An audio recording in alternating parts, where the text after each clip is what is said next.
guys, I'm Layla. Welcome to Raidlore Stories. Today's lore story is going to be for Grand Oak Padraig, who's a brand new legendary champ in the Sylvan Watcher faction. So before we even start, those of you that know me know I'm a huge fan and love Lord of the Rings, and immediately he reminds me of Radagast.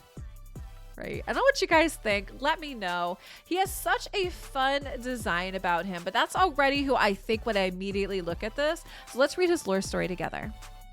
When Sylvan children hear that Grand Oak Padraig is in town, they flock to see him. They marvel at the ancient fae whose beard is moss and whose raiment is shrouded in leaves, who taps his long gnarled staff against the ground as he wanders through the mistwood to dispense wisdom and perform cantrips to amuse and delight. Their parents, however, know that the mysterious, genial old patriarch often brings grim tidings along with comfort and amusement. And when his tone turns serious, all must listen and heed. Padraig is silent in his origins and domain as a lord of the Fae. He rarely interacts with the Fae court and its politics, preferring his seemingly aimless perambulations across the mistwood. This leaves a great gulf of wonder as to what his true motives are, guessed at by a dozen wild theories.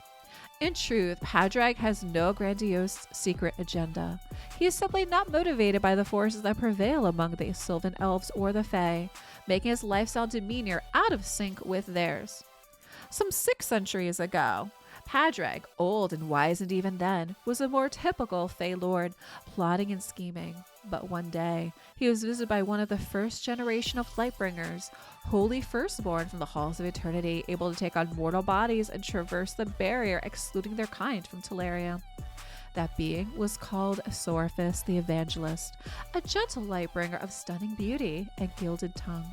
He had come to minister to the Sylvan, Elf, and Fae alike and exhort them to greater loyalty and devotion to Lumea.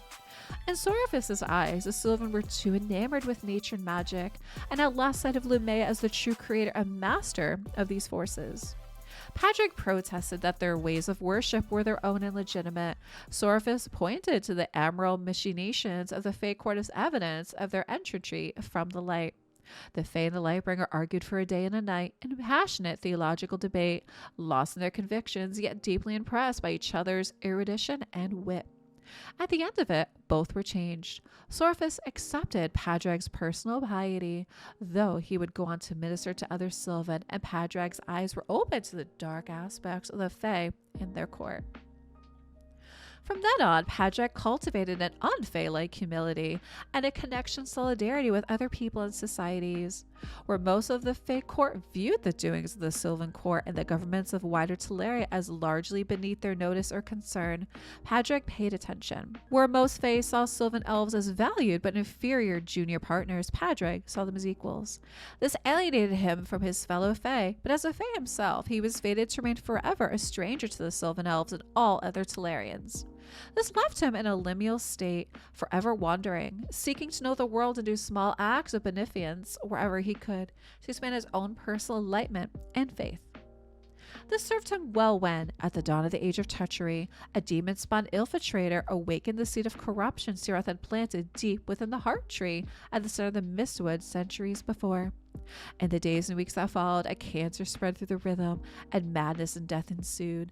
The Sylvan had no choice but to sever their connection to their living past and regrow a new heart tree, while waging a war of containment against the old one.